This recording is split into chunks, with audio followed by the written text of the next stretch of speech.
What's going on, y'all? Welcome to a special edition of NJ Healthy Heat, the podcast. This is the first time ever we've done this live in person. I'm so grateful to be able to do this with my friend Lou Colon. Before we get to the show, let's make sure that we get some of our sponsors in there. So this podcast is brought to you by Mark Pro. Mark Pro is a great tool that I've used over my entire career, especially when I got into pro ball, to help heal my arm after I had Tommy John surgery. If you use code NJHH10, you're going to get a great discount when you get to the checkout. Check out Mark Pro for all things arm-related health. Also, all the tools that I use with the guys that I train with on pitching and the things that I used when I played with the Orioles as well, all came from one place, and that's Oats Specialties, oatsspecialties.com. They're a small-run business out of Huntsville, Texas. They do outstanding work. They have everything that you need, from plyo care balls to water bags to shoulder tubes to mini water balls like this. So anything that you need training, baseball, specifically pitching related, these guys are going to be the place to go. You're going to want to use the code NJHH5 for a discount at checkout. And the last one right here, this is one that Coach Lou and I have partnered with. This is Prospect Gloves, man. When I played baseball, I used a Rawlings and a Wilson, and it wasn't until I used Prospect Gloves that I found a new favorite glove. These gloves break in like a champ. They're Japanese kip leather, the highest leather that you could possibly get. They're the only glove that I've seen on the market that you can fully customize. When I say fully customize, I'm talking about I got my logo on here. Their logo is nowhere on it. They don't really care to put their logo all over the place. This is just a glove that's specially made for me. So if you're somebody out there who likes to have a glove that you can customize and do whatever you want with it, from color schemes to different things on it, this is the glove company from you. So Prospect Gloves, you're going to want to use code NJHH10 for NJHH25 for a 25% discount at checkout. So check out Prospect Gloves. Now, without further ado, let's get to our guest of honor today. I mean, this is somebody who, if you're in baseball, you've seen his name, you've seen his videos come across your algorithm.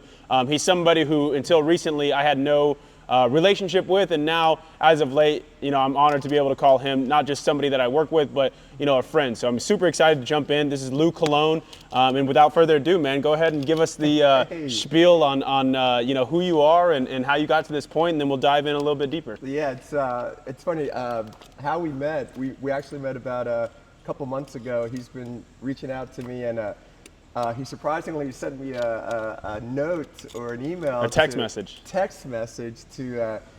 to meet for a lesson. So I didn't know anything about Matthew. I didn't know his background. So I met him at a park. I just started repping him GBs, ground balls. This guy's pretty good. Why would he want a lesson from me? But turns out that he just wanted to meet me.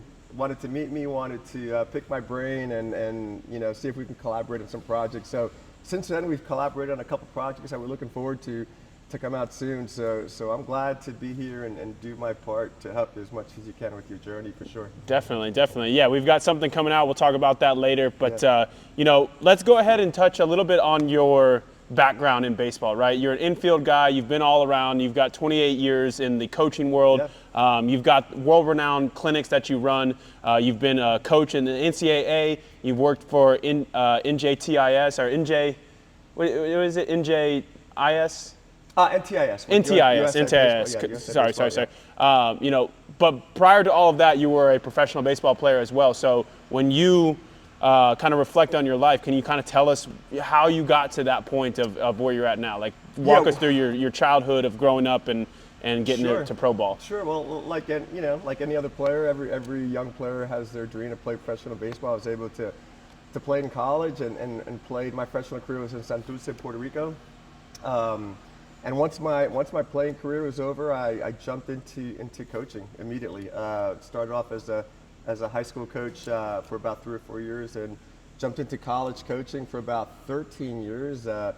Coach at FDU, coach at Drew University, wound up being the head coach at Drew University, and then decided that I think I'd make a bigger impact doing training and lessons and really making a difference with these players around the world.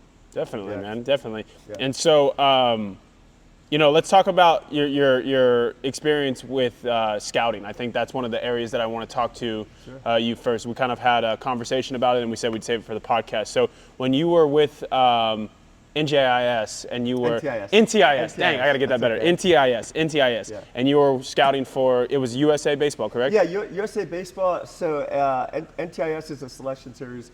So what typically happens is the America is regionalized, right? So they have the Northeast team, the Southeast team, the California teams, the Central U.S. teams, and they all go to Cary, North Carolina, and they simply have a championship tournament game. Okay, so throughout that championship tournament game, I was one of the coaches on the selection committee. So I would select the players that I felt strongly can be on the national team. So we typically select 50 players that we would invite back to our developmental series. And my area of responsibility was simply, they're playing games every day, and I'm, circling a player. This player, has smooth actions, he has good arm, and just writing his plus actions or his attributes that I feel will play at the next level. And it's a process. It's a process, Matthew. We'd write our notes. We'd meet as coaches, and we'd have that healthy conflict. Just like, oh, I like this kid, I like this kid. We'd create a board, right? And then we'd follow back the next day. So if there's a shortstop that I had high interest in, I'd have two other coaches, follow that shortstop to see if the interest level was the same. And at the end of the day, when it's all over, we select our players, and that's how it works, essentially. Yeah. Definitely. Yeah. So you've been fortunate enough to be around a lot of high-level shortstops, from the youth to high school, college, and even the pro levels. You worked with some MLB All-Stars, things like that, which we'll touch on. But when you're out there grading a guy and you're evaluating a shortstop or an infielder, so to speak, what are some things that you're really looking for? What makes a guy stand out to you in order to be on a team of such prestige? Yeah, well, now it's different now when you're recruiting or scouting a high-level player, because now there's so many advanced analytics prospects in it. But there's always the eye test, right? There's always the eye test. Does he have smooth actions? Does he have a plus arm? Does he have plus range? Does he have plus adjustability? But every infielder is different, okay? And let's keep in mind that hitting gets you in a lineup. Yeah. Hitting gets you in a lineup. So you could be a plus fielder, but if you're not able to hit at that level, you're not going to have many opportunities. But as far as development goes, for example, if I'm working with a player, no matter what level, whether it's an amateur player, college player, or a pro player, and I don't have any data points or any information about that player, the first thing I'll do is I'll just rep them GBs. I'll just rep them ground balls, predictable hops, not unpredictable hops, balls with normal pace, balls with high pace, and backhands, forehands, routines. And because I've been doing this for so long, I'll know right away. Say, hey, it could be just one tweak. It could be your posture. It could be your first step dominance. It could be your throwing, your arm action, your repeatable arm action. But I think that comes with experience. Just seeing so many players, and I try to just kind of break it down and find that one tweak or two that kind of organizes everything else. Definitely. Yeah. And so. Once you identify a guy and you guys go through that process, like, what does that process actually look like? You identify the guy, you ask a couple of coaches. What does it look like for you? For NTIS or Yep. for NTIS. So so again, we gather all our notes, we create a board, and then we select. And again, there's healthy conflict in that room. When we're watching these players, that's why I always tell these players, don't be on time every time, okay? Because you never know who's looking. All right, from catch play to your pre-pitch setup, we watch everything from their mannerisms, from their attitude, from how they, if they hit a weak ground ball to third or one hopper to the shortstop, how they run down the line. And all those things really come into play because, they're representing the U.S., so we want really high character kids with good disciplines, with good baseball disciplines, and the ability to compete at a very high level. Definitely. Yeah. So switching gears here a little bit. So once you got done with pro ball, you and I kind of have similar stories. We've talked about it. We both got into the corporate world. Yeah. Talk to us about that, and then what kind of drew you back into the game of baseball.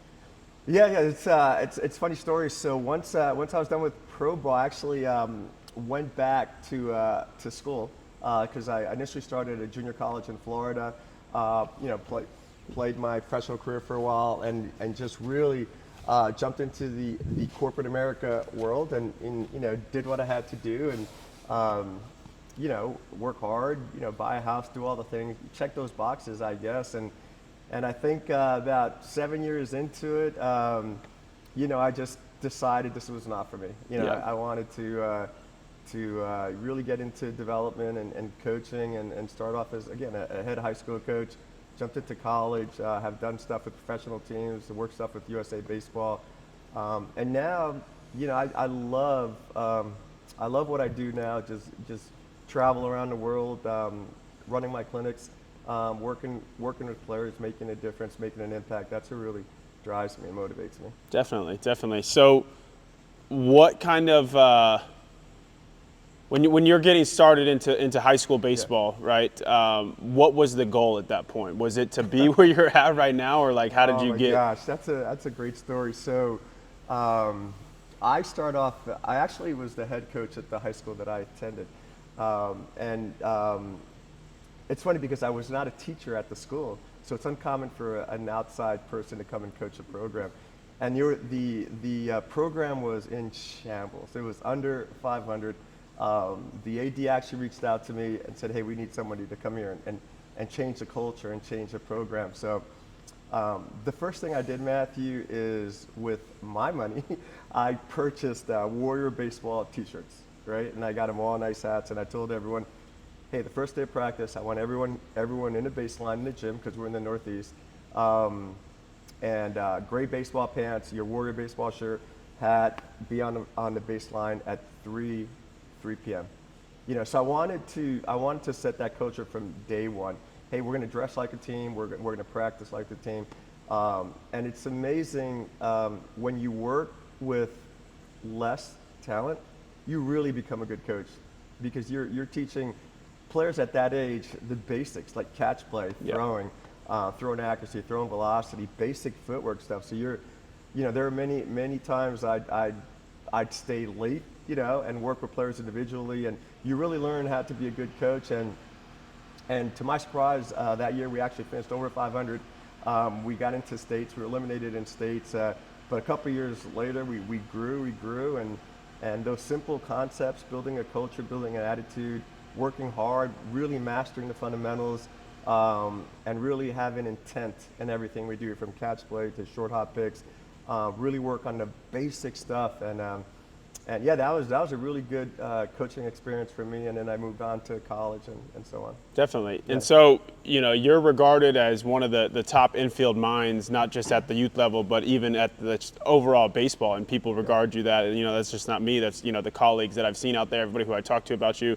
You're up there when it comes to how to teach infield. And my question is where does all of that knowledge come from? Like, you're teaching so much stuff. You're dropping gems on dudes every day. But who was the one, or where did that information come from for you? Yeah, experience, right? And it helps that you and I both played infield, so we felt it, right? We know the struggles. We know what looks smooth, what feels smooth, and what fluidity looks like. But like anything else, with me, it's just experience. All these years of experience. It's one thing I'm very grateful for is one, in this business there comes fortune, right? You meet really good people. I love collaborating with coaches all over the world, and just kind of, sometimes you and I may train a player and we're saying the same thing, right? But you may have different verbal cues, I may have different verbal cues, and you kind of see what resonates with the player. But it's just the experience, playing it for a long time and teaching for a long time. I think that's where my knowledge is enhanced from. Definitely. Yeah, experience is definitely can't be matched. But I didn't know if you were out there reading books or doing anything like that. Well, yeah, you're always learning. You're always learning.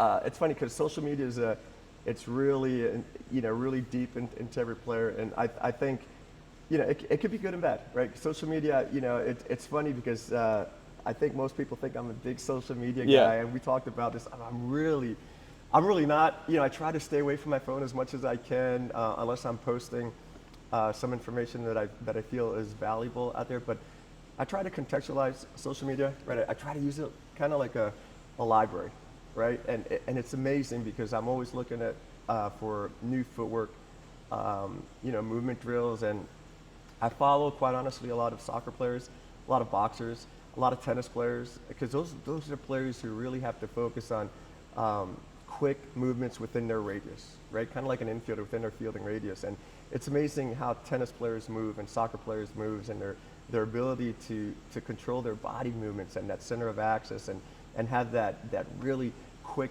first step. But I understand the value of social media, and I understand it can be impactful, but sometimes for me, it can hurt a player. There's just, we're in an era where it's just information overload, okay? And I think most players are lost, quite honestly, right? Because they don't know who to follow. They don't know, well, is this the way to do it? I think it's more prevalent in hitting and pitching. A few years ago, I spoke at a convention just for infield, okay? Yeah. And I stayed around to listen to the hitting coaches speak, and there was a college hitting coach, a pro hitting coach, another high school hitting coach, and I was there for 2 hours watching and listening to these hitting coaches, and all 4 hitting coaches had 4 different approaches. Yeah. One was launch angle, one was to the ball, one was balance, one was even hitting plane. And I can imagine those baseball players or those coaches there listening to all this information. Well, which is the right way? So I think I call it the mountain of voices. There's just so many voices out there. So my advice to players, and every player is different. Every player moves differently. Find something that works. Come up with an elite process. Work on it every day, and make sure it transitions into the game. Definitely, yeah. Prior to social media, which is hard to imagine, but it really wasn't that long ago in the grand scheme of things. You only had whatever your high school coach or your club coach was teaching. That's the only faucet of knowledge that you could drink out of. Now you can drink out of a million different voices out there, and it becomes, like you said, overload. Kids are working on one plan, and like they might have confidence in that, but here comes somebody on social media being like, well, that plan is wrong, man, if you're doing that. And now that kid is not as confident in his plan, and now he's panicking, and now he's like, all right, well, maybe I should go join this one. And then it just becomes a whole bunch of jumping around from like different ideology to different ideology. And as coaches, that's fine, right? We can go jump around from ideology to ideology because we want to know what the game has to offer, but we're not playing. Right, so I don't have to dive deep into one specific thing to like get the best out of my performance. But for a kid, that can really, I feel like, bring down their level of competitiveness when they are thinking, is my training going to show up today? Is what I've been practicing all off season? Oh, I trained with this one guy, but maybe I should have been training with this other guy. And then going into the season, they're in a completely different headspace, as opposed to like, I put in the work, and at the end of the day, like if you have God-given ability, which everybody has some bit of. If you're playing in high school or college baseball, there is some form of God has touched you to be good at this game, and you have a work ethic. Like you are, in my opinion, always going to figure it out, right? You might not be Mike Trout or Bryce Harper, but if you have the desire to get better and you have some ability and you work at it and you hone your craft, like regardless of what you're doing, chances are you're going to be going up and to the right. Now, how fast you go up and to the right is going to be, again, on how much you focus. And maybe there are some different things with training, right? Getting around you at a young age as an infielder would be better than maybe just having a dad in the backyard. But even that dad in the backyard and that kid, if you're able to train and you can do the basic fundamentals, which is catch, hit, and throw a ball, you are going to, get to where you want to go, and you're going to figure some things out. You're going to figure out like, hey, Dad, I appreciate you, but at this point, I think maybe we should go this way. Or hey, maybe this coach isn't as good for me. I kind of see that I need this over here. And then as the athlete, you should be the one driving that. And the only way that you can not kind of know where you're at in your game is by showing up all the time and knowing that, like, man, I'm really not that good at hitting the ball the opposite way. I should probably find somebody this offseason who can really help me hit the ball the opposite way. But you go in with a plan. Yeah. And I think a lot of kids don't have that, kind of thought process. I don't know. That's a great point. I feel all coaches have great intentions, right? Whether it's a dad or whether it's a high school coach. But what I've seen over the years is sometimes, coaching, it's not everyone, but it's a large society of passing down information, right? Well, my high school coach, told me to throw this way. This is the way you should throw. My grandfather told me to throw this way. And then when you, unless you take like a deep dive of what really happens and with advanced analytics and video, and see what the pro players are doing, because the pro players, in my opinion, they leave a trail. Yep. Because they're all, when you watch pro players, they're throwing similar, right? They're all getting tight V, they're all getting in that position. So as far as that, as far as those voices we mentioned earlier with coaches, and when a player, you brought up a good point, when a player has to really jump from this coach to another coach because he's searching, right? I feel most young infielders are lost. I feel about 90% of young infielders are lost because they don't know what voice to hear, because we talked about it, there's so much information overload out there. And most players, quite honestly, the reason they don't develop is because they don't fully commit to an elite process. Yeah. Right. They're working, but are they getting better?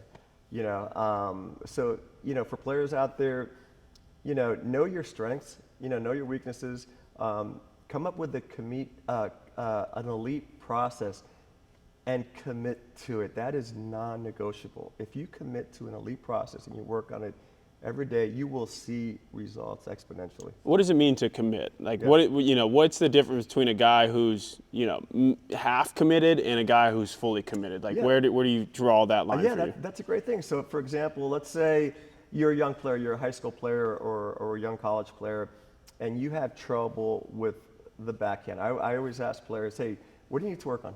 And the player says, oh, I have trouble with the backhand. Well, what type of backhand? Is it an in your body backhand? Is it a reach backhand? Is it a shelf backhand? Is it because you're not getting good angles? And I'm telling him all this information, and he's like, well, I don't know. All of them. Easiest answer. All of them. I don't feel comfortable fielding the backhand. So, and oftentimes coaches, they enable this behavior, this feeling this player has, because oftentimes practices are. I always say high school coaches, typically they practice at 70% in regards to infield development. So what does that mean? So the great thing about coaching high school and college is you really have to be cognizant of time, because you only have so much time, right? And you have to go through so many things. You have to go through infield defense, first and third bunt situations. Pitchers have to throw bullpens, hitters have to hit. We have to work on relay throws and all that. So how much time does a high school or college coach really have to develop that player, unless he's doing it pre or post work? Okay, so I gave this speech a few years ago. It's and I gave the example of that typical high school practice where coaches are hitting 70% ground balls to players in the two-hand lane, right? They're working on 21 outs or whatever, nice easy plays, right? All spring before the season starts. First game of the season. Right, it's a slow roller in a 5-6 hole, right? Shortstop is trying to force the backhand, right? Poor route selection, right? Poor hop selection, right? Picks the ball, right? Throws it over to first baseman's head. Runner advances to second base. Players come in the dugout. Coach is yelling at the shortstop. You have to make that play. You have to make the play. What I would say something to the coach. Hey, did you create an environment for that player to work on that play 50 times a week? Yeah. Right, that's the first time that player has attempted that play, and it was a tough play. Right, slow hit ball, slow pace to the backhand side, and made a bad throw. So, I like when I'm running practices. I want those predictable hops, those low variable drills, those high variable drills, those balls that don't have much pace, those balls that have pace. More game-like reps in order to play at a high level. It's funny because when you think about it, only about 25% of ground balls, Matthew, will be in a two-hand lane. Only 25% of the ground balls will be in a two-hand lane when you're right, left field, right, left throw, and go. All right, think about it. The other 25%, another 25% will be forehand reach, right? Forehand come get, forehand shelf. Yet another 25 will be backhand in your body, backhand reach, backhand shelf, backhand spin throw, right? And yet the last 25 will be plays that you're just running on the run, picks one hand. So 75% or over 75% of the balls that are hit in your direction will require you to field it with just your glove hand. Why do most kids take 90% reps in a two-handling? Yeah. Right, so it's not game-like, it's not game feel, and that's why they struggle. It comes up to having an elite process. An elite process and committing to it. One, I think we've talked about it. I think it's easier to just start off with one hand, field with one hand. You're more flexible with it. You have more range with it. Implementing the second hand is honestly a harder thing. So if you're a youth athlete out there or a parent or a youth coach who's listening to this right now, anytime you're starting to work with like young athletes, have them just start doing everything with one hand first and then put that second hand on. Even if, they make, right now I train a kid who every time the ball's hit at him right now, instead of going right, left field, he fields everything on the run with one hand. And while I want to be like, hey, that's not what we're going to do at the next level right now, at least it's better than him like stopping the feet, trying to do the wrong thing, not getting in sync, and then making a bad throw. He's at least got some momentum going to the base, and then you can kind of come back and fix that. So that's interesting when it comes to the training for sure. And so what do you think a typical, if a coach is out here listening or a parent's out here listening, they're not coming to a Lou Cologne camp or a clinic, or they're not paying for a infield instructor, and they just want to have their kid trained by themselves. Like, what are some avenues or what are some things that they can be doing with their kid or their kid can be doing by themselves to kind of keep that in tune? Because it doesn't have to be overly complicated. No. It doesn't have to. Field the ball, catch the ball, throw the ball. That it's simple. Keep it simple, right? That's a saying that's old as time as the game of baseball is. So what are some things that they can be doing by themselves to get better? Depends on the age, right? If you have a son who's maybe 8 years old and under, just have them really focus on mastering the basic fundamentals, right? The basic fundamentals: glove presentation, pocket awareness, secure the ball, bring it to midline, create a throw lane, and throw to the target. I love it with young players or even older players. I love setting up a target, right? Aim small, miss small, whether it's a circle, a ring, or a box. And I want them to focus on every play, try to hit that circle, box, or square, whatever, and really work on that. With the older players, because they've already mastered those basic fundamentals, now you start jumping into more advanced fundamentals, right? Now you start movement patterns, right? Set up drills that really focus on actual infield play, right? Which require angles, which require direction, which require movement, which require time, have time constraints. And then when you get to the really advanced players, whether it's pro players, there's just a lot of data and video, right? They're looking at outs above average. How do we minimize all these small, long movements, right, that he has, right? If he has these long, we're really looking at video and break it down. But the one common message that I tell all my players, whether it's a youth player, a pro player, a college player, is game time, right? Keep it simple, right? Clear the mind. What should be going through your mind is be on time, be athletic, and compete. It's amazing how the body will organize itself, the body will connect the dots, the body will figure it out on itself if you clear the mind. Because you've already taken those 10,000 reps, right? You've already taken those 10,000 backhands, those 10,000 short hop picks, those 10,000 reps off a wall ball. I think that's the hardest thing for players, is to really be in the moment, breathe, clear the mind, and just compete. Most players they're thinking while they're fielding, and then your body becomes robotic. And 90% of errors are forced errors because players they're rushed. They feel they're running out of time, right? So those are the things that with the older players I really work on. With the younger players, keep it simple. They're having fun. They should be having fun at that age, right? They should be wanting to play this game forever. Yeah. Now, switching topics here a little bit, getting back to some social media on the business side of things for Lou Cologne and Lou Cologne Baseball. When you blew up for the first time, or whatever it may be, because you've got 150,000 followers on Instagram. Not that that's like anything that you really care about, but at the same time, it does help in today's world. How did you even get to that point? Like, you've been posting for a long time, and I think, I know the story of you posting, you said, to just show guys what they were doing wrong. So but how do you go from that to, one of the top? That's a great question. And as I mentioned earlier, I'm not a big social media. I actually videotape all my videos on my phone with a tripod and I put it out there. So I started years ago, and I would do lessons or training in high school, because as coaches, you could tell a player, hey man, you're moving you're too tall, right? Your posture is not 30 degree. You're moving with really tall posture, and the player would, well, coach, I feel like I'm getting low, and then I would take a video, and the player would see the videos. You're right, I'm not getting low. So I would videotape portions of my lesson and go back to the player and show them, this or that. And then from time to time, that player would make a really great play, and then I'd show him the video, and he'd say, oh my gosh, that was me. And then I posted it, and then, and I love music, right? Yeah. So I think if you're a good dancer, you're gonna be a good shortstop. So I would always play some music when I'd do some infield stuff, and then, and then I would, players would, coach, you should, can you send me that video? Can we post that video? So then I started posting it, and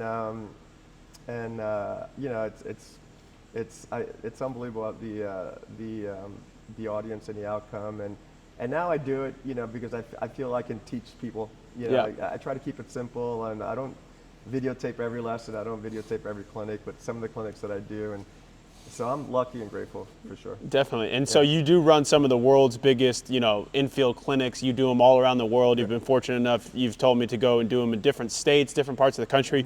But where does that even start? How do you go from, just getting back into the game of baseball to doing a clinic with, 200 people, I think you said, is something that you've done, 300 people. How do you do that? Yeah, I've been fortunate. I've been, oh my gosh, within the last couple of years, we've been to Puerto Rico, Dominican Republic. We're on the works of going to Japan. I've gone to about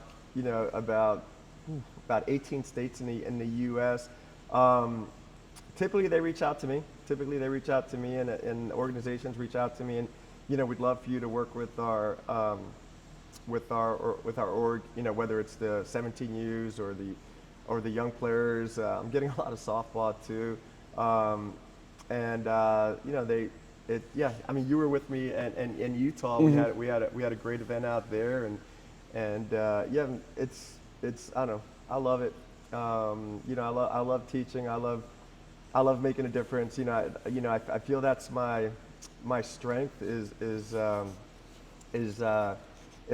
preparation. My strength is preparation. Okay, and the ability to teach, right? The ability to be a good coach, you have to be a good teacher, right? You have to have patience. You have to really understand and see holes and fill holes and really build that relationship with players. Now, there's a lot of probably coaches out there who are listening to this, or guys like me who are former players who are thinking about getting into this and want to get to where you're at, right? Everybody dreams of being able to fly all over the country and fly over the world to teach baseball, and have a business doing it. But what are some of the negative stuff that comes with that people might not see when you get to the level that you're at, where you're doing so much for so many people? Like, what are everybody sees the bright lights of like, oh my God, he's doing all these cool things, but behind the scenes, what are some of the things?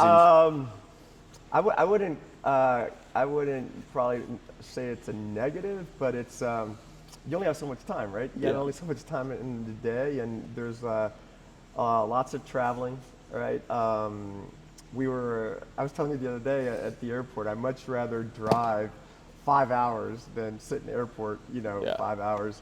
But it's just the traveling, could be a burden, but I don't know. I really don't complain about it. Once I'm there, I'm super pumped. I get excited. The energy is always good and positive, and at the end of the day, you made a difference and you impacted people, and that's what life's all about. Definitely. with some of the top MLB guys that you've worked with, right? Yeah. And you don't have to go into who they Yeah, are, yeah. right? We all know that you work with some of these guys. Why? Why are they MLB guys? Why are they all stars? You know, how did they get from, you know, and you've worked with some of these guys since they were high schoolers, right? Yeah. And you've seen them progress all the way to where they are right now. So like, what separates those guys from another guy that you might be working with? Yeah. Well, there's a few guys in pro ball that I'm still working with, and I've worked with for a long time. You know, most of them, they just want to hear that voice, right? Or they want to, and one thing I learned in this sport is really good players want to learn.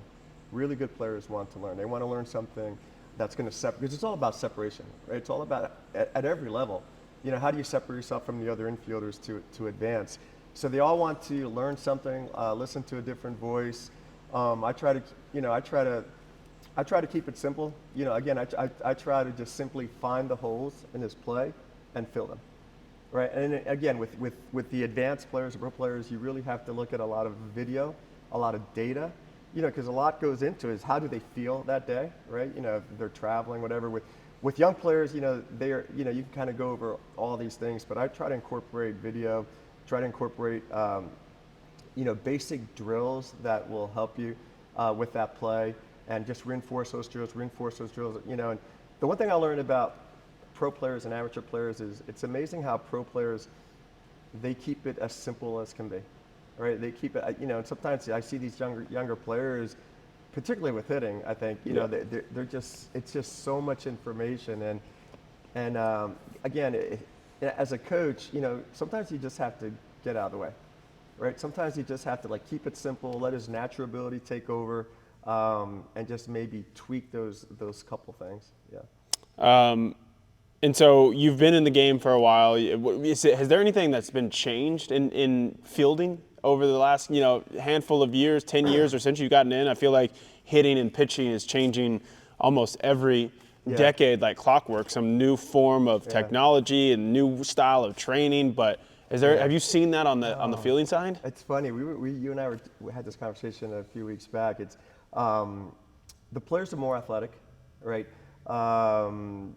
You know, the game is faster in my eyes, right? So how do we find ways to slow the game down, right? So there's more video, there's more, you know, there's more analytics out there that can really work with you on as far as getting from point A to point B and angles and stuff. But one thing I feel that's been in a decline within the last few years, I see it all the time, is kids can't have a normal catch play. Yeah. Right? We're talking about that. You know, if I were to line up, you know, 40 kids and have them go through a catch play routine, I'd probably have like 10 drop balls.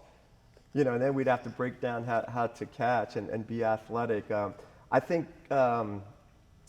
years ago, kids were, I don't want to say better, but they didn't, I feel the kids now, every training or every practice has to be structured in a nice building or a nice field with a you know, a couple of high quality coaches where, you know, years back, you just play. Yeah. You would just play and your body would figure it out. I don't think kids organically figure things out. I think kids need somebody to tell them, you know, what to do, how to throw, how to field, how to hit, how to run. Where kids back then, they would just play every day, and their body would organically figure it out.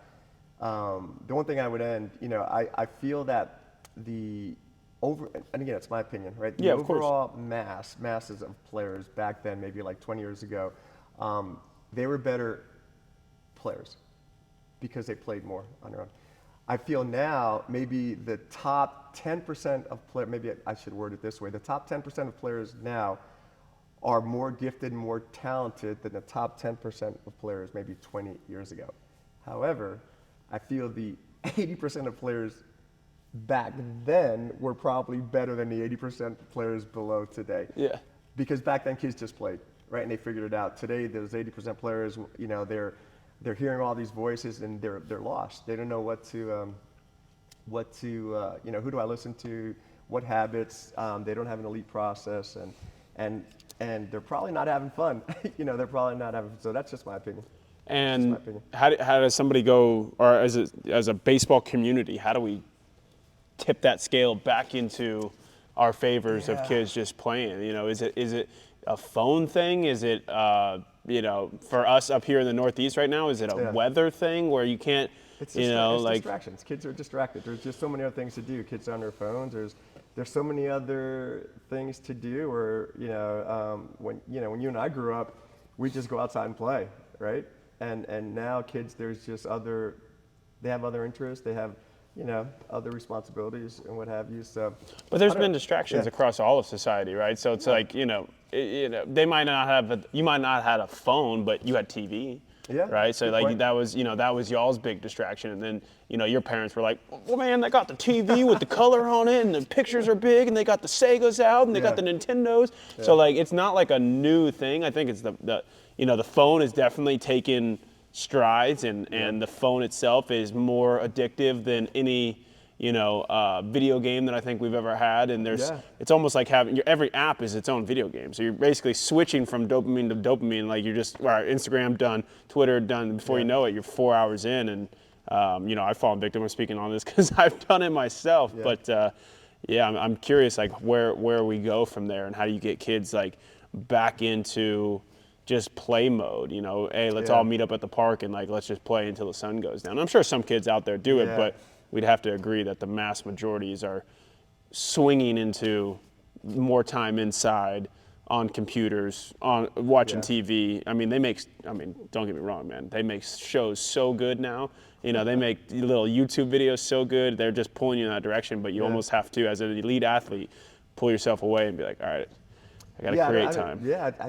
I don't know. I don't think I have an answer for that. I guess, if it matters to the player, he will play better. He will get better if it matters to the player. Yeah. I think it doesn't even have to do with the player, because at that age, like, of course a kid's going to choose to be on their phone over, like, go do something that's hard. I think it comes down to the parents, and not to take a shot at the parents. I don't have kids, so I can't speak on this, but I can't speak on having a kid, but I'll say, I've seen parents who limit their kids' phone, or like they say like, hey, you have to go outside, like you don't get to be on your phone until nighttime. Like I think forcing them to do things that maybe they don't necessarily want to do can actually help them in the long run, because again, they're going to choose. If you left it up to a kid to, what do you want to eat today, he would choose pizza and ice cream and whatever else. He wouldn't choose broccoli but stuff. Yeah, I think it's the same way with like the development, where it's like, I know you want to be inside, but like you got to go outside, dude. Go figure it out. I don't know. Go do anything. What should I do? I don't know. Go figure it out, man.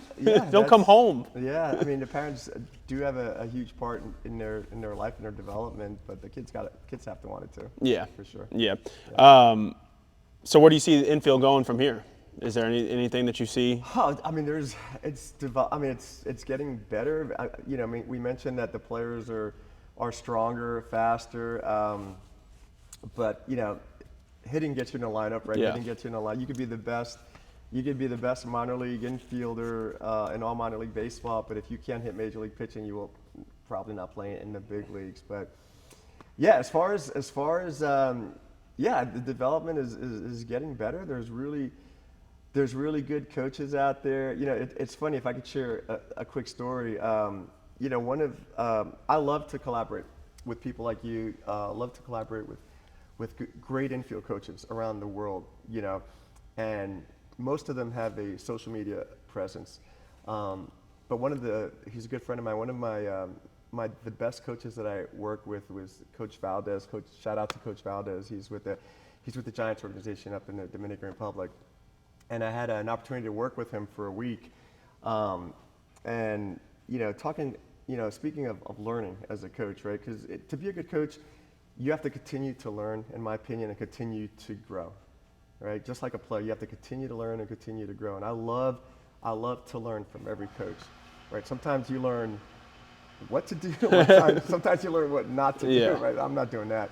But anyway, one day we were out there. He had about 6 infielders, shortstops, all pro players.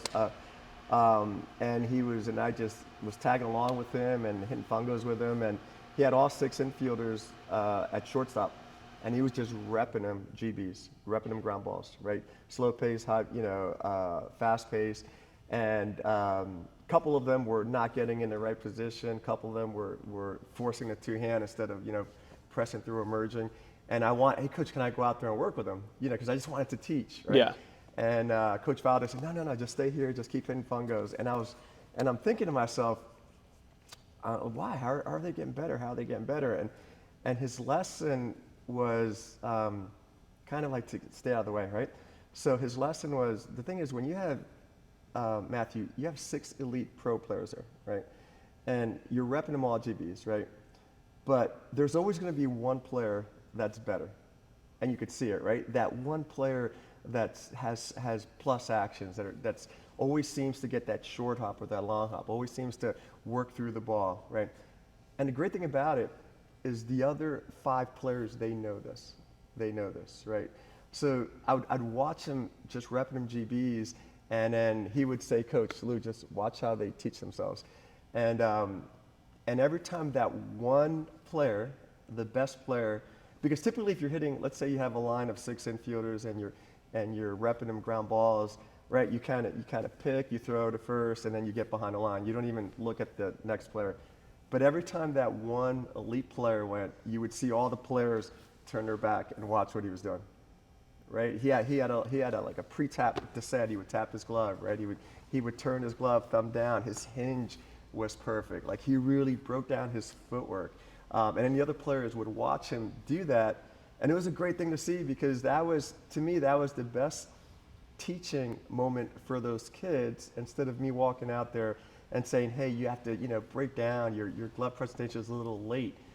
And then it's funny because they started fielding just like the player who was elite.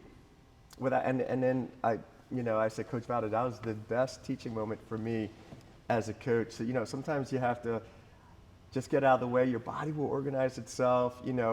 When you're competing with elite players, you either have to keep up or you're gone. Yeah. Right? So when they're working with, when they see this elite player, they just watch and learn. And it was for me, that was, going back to as coaches, you always want to learn.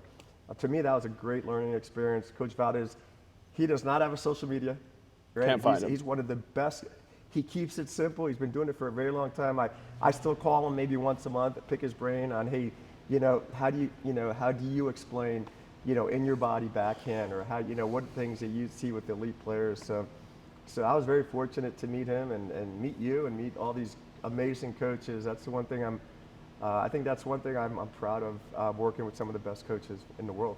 Yeah, definitely, man. Yeah, no, it's been an honor to work with you, and I'm still young in this. You're showing the ropes. You've kind of laid the blueprint and the foundation for what you can do in this game when you work hard and you're knowledgeable and you respect people and things like that. So, I want to give you your flowers there too. Yeah, circling back to college coach, I think a lot of people probably hit you up. They definitely hit me up about college recruiting. Yeah. Right? You've been a head coach. You've signed players. You've cut players. Yeah. You've had players that you're interested in. The call from you to commit, give us, a recruiting 101 from Coach Lou as a head coach at FDU and Keene University. What are some things that kids can be doing to help set themselves up to get a college scholarship? Yeah, FDU and Drew. At Keene. My buddy Neil coaches at Keene. You were at Keene though, right? Yeah, I did. No, I did a clinic. I did some clinics at Keene. Okay. He's good. They had actually a really... I do better research, fellas. Yeah. I gotta preparation. I gotta be better prepared there. Preparation. As far as so the recruiting platform has changed now with the portal, especially those high schools, and there's NIL deals and all this going forward. But when I was coaching, we were at a really high academic school, high academic standards to enter that school. So I'd always tell kids within the recruiting process, number one, achieve academic success. All right. Being recruitable is not just having your skill set, but also that coach to go through the process of enrolling you in the school. The kids have to do the work nowadays. The kids have to do the work. I think recruiting now, it's actually easier for coaches than it was back then when I was coaching, because if you're in a top program and you run your prospect camps, you're going to have the best infielders in the country go to your program. You could just kind of hand select. And again, with the portal, coaches can just bring in junior college kids to enhance their program. But I strongly feel if you're a good player, there is a place for you to play in college if you do the research. But we talk about when do I go to showcases, right? Kids think, the thing about, they talk about exposure, right? So for me, there's a difference between exposure and being exposed. Yeah. Being exposed, right? So, just make sure that you are doing the things you need to do, right? Having that elite process and sticking to it. So when you are exposed, you want that coach to circle your name. But to answer your question, make sure that number one, you're achieving academic success. You come up with an elite process to work on every day, non-negotiable, and you have to start reaching out to schools. And now with the advent with Twitter and X and all that, simply, I know when I was coaching, I'd have Twitter and a kid would just send me a link, and I was like, wow, this kid has pretty good actions, and that started the conversation. So you have to be really forthright. You have to be identify those schools, right? We talked about reach schools, we talked about target schools, we talked about safety schools. What are those? To those that don't know. Maybe reach school is the school that, high D1. And we've talked about this. Yeah, You got to be realistic though with your reach schools, right? Because everybody's reach school is Vandy, Tennessee, Wake Forest. So and you said something on Monday when we were together. Yeah. Right. Who goes to play at Vanderbilt? Who goes to play? You ask yourself a simple question, right? So what is Coach that? Corbin, he's the best. So when I ask kids, hey, what schools are you looking at, and looking to go to, and say, well, I'd love to play at Vanderbilt, I'd love to play at Duke, I'd love to play at Virginia, and he's maybe an undersized kid, doesn't have the skill set, doesn't have the measurables, right? And then I go, well, what other schools you're looking at, and they're kind of stuck, so they're hard. So I'd have that tough conversation with them. But to that point, I remember you said your question was, well, are you the best player? Yeah, I'd ask him. I said, well, are you the best shortstop in your county right now? And he'd go, maybe. And then I'd say, well, are you the best shortstop in your state? Definitely not. Well, are you the best shortstop in the East Coast? Definitely not. Well, are you one of the top 10 best shortstops in the country? Definitely not. Well, those are the shortstops who are probably attending the Vanderbilt camp. Okay, so then I'd have that conversation with them. What other and then they'd tone it down. But I'm not saying that you should always strive for high expectations, but you just have to be realistic. And I tell you what, man, winning a championship at a Division III, you have the same feeling as winning a championship. As Division I, you're still jumping on that pile. It is the same feeling. And there are D3 players they're playing professional baseball. There's junior college players that have been signed. So, it has to be a good fit, right? You have to go, through the whole process. But I truly believe if you have some talent, there is a college for you to play for. Definitely. And the role of parents, I always try to ask everybody who comes on this podcast, because I think a lot of parents listen to this as well. What is their role throughout recruitment? What do they need to do to help? Yeah, well, the players should do 90% of the work. The players are, most coaches want to speak to or communicate with the players as often as they can until there's the visit, right? You have the visit on campus, then the parents are going to get involved. But the parents, should definitely influence the player. You're looking at reach and cost of school and all that. So those are conversations, deep conversations that the player and parent should have. But as far as the parent communicating with the coaches, it's typically the players and coaches communicating until the visit. So. Yeah. No, that's good stuff, man. Any other recruiting tips out there? Just you have to do the research. Players have to do the research, man. I think most players think that, well, if I play well, somebody will find me. Somebody will see me, right? Talent will just kind of surface and somebody will find. But it's not the case. Coaches are they're extremely busy. They're coaching, almost all year now. I mean, there's dead periods and stuff, but you really have to put yourself out there for sure. And so before everybody comes on this podcast, I always put, questions out there for anybody who wants to, be able to speak with whoever it is I'm speaking with you. I had a couple questions come through, chose a couple to here that I want to ask you. One of them came from a player that we worked with out in Utah, actually. And he wants to know, as far as being able to stand out as an infielder, what are some things that he needs to be doing in order to stand out as an infielder to get, college attention? Making every play look smooth and easy, right? Having that fluidity, being on time with your pre-pitch, not misreading hops, just the basic stuff. Just playing with confidence. I think playing with confidence is the biggest thing, and you could tell by their body language, and even if he boots an error, wanting the ball every time, being on time, being athletic, and competing. Yep. The next thing was, if you had to prioritize them, right? This isn't for every college coach out there. This is for you. If you had to prioritize, footwork, arm strength, baseball IQ, fielding ability, like how would you rank as far as skill what elite shortstops should have first? Where on the scale should things kind of fall? Well, the Major League Baseball, it's out above average, right? So being able to have a high fielding percentage, right? That's a huge criteria. You have to be able to have a high fielding percentage for that coach to trust you. But as far as fielding technique, I feel most coaches would say footwork, right? I feel most coaches would say catch point, right? I feel most coaches would say angles, right? But I would say is adjustability. Being able to make that backhand play 7 different ways, depending on the flight of the ball, the speed of the ball, the spin of the ball, and having adjustability with time constraints to make that play consistently.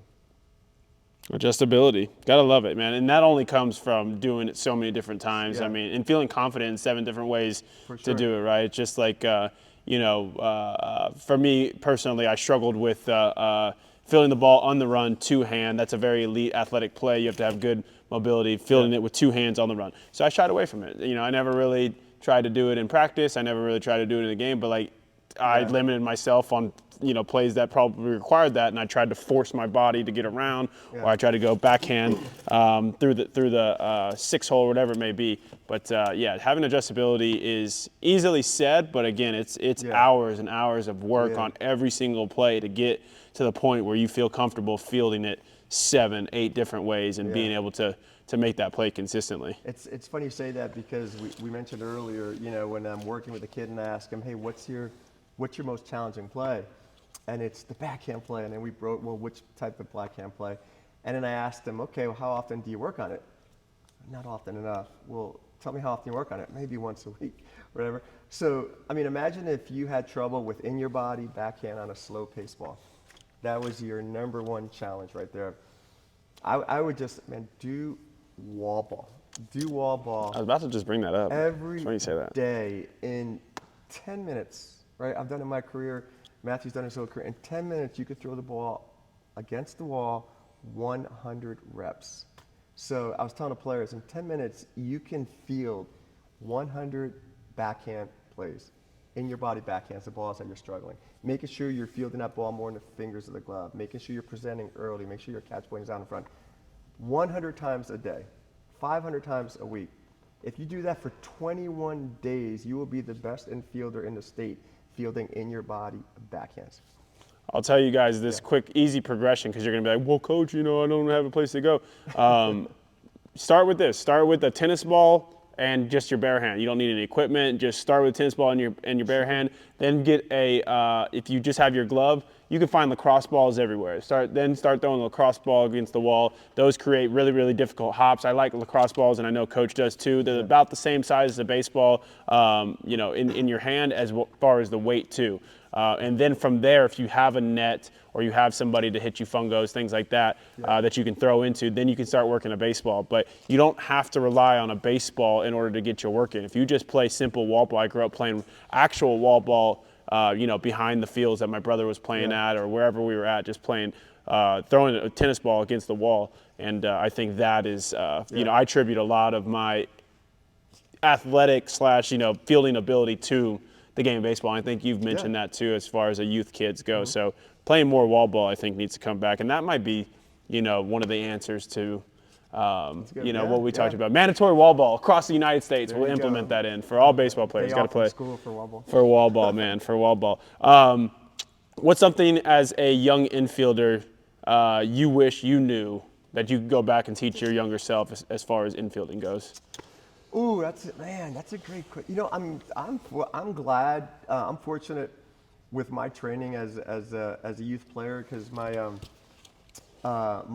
parents were always working, so my dad didn't really go to many of my games. I felt that helped me because I didn't have that added pressure. Yeah. Okay, so I was playing one to win and one to be better than my friends, just at that competitive atmosphere. Yeah, I wouldn't change anything with what I did as a youth. I feel. What would you teach yourself, though? Oh, what would I teach myself? What's something you wish, if you could go back and say, like, hey, do this? I would teach myself to hit better. Because I loved fielding, and 90% of my training was fielding, and 10% of my training was hitting. Yeah. I probably should have balanced it out more. So that's why my pro career wasn't very long. Yeah. You stuck with what you knew and what you were good at. I wish I worked more on hitting for sure. Definitely. So to kind of wrap this up, what's next for you in Lou Cologne baseball? What are some clinics that you have coming up? We'll give you the opportunity to talk about that. What do you have coming up? I know you got this month. When this podcast comes out, you might be done. So for 2026, maybe, what are some big things? Well, we talked about it.